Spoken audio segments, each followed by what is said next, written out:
Tinalakay ni Sam Amick ng The Athletic ang Golden State Warriors sa isang kamakailang episode ng The TK Show. Nabanggit ni Amick na interesado ang Warriors kay Jimmy Butler ng Miami Heat. Si Jimmy Butler ay magiging libreng ahente sa susunod na summer. Hindi siya nakakuha ng extension. Interesado ang Warriors sa kanya, at malamang na tumawag sila ng ilang beses ngayong summer, sabi ni Amick tungkol sa Golden State at Butler. Ayon sa ulat, gusto ni Butler ng extension ngayong summer mula sa Miami. The veteran wing ay nasa libro ng Miami Heat para sa $48.8 million ngayong season. Mayroon si Butler na $52.4 million na player option para sa 2025 season.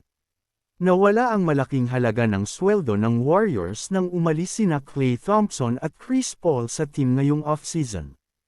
Nakapasok ang Golden State sa ilalim ng buwis ng sandali ngayong tag-init, at kasalukuyan silang nasa ilalim ng unang tax apron.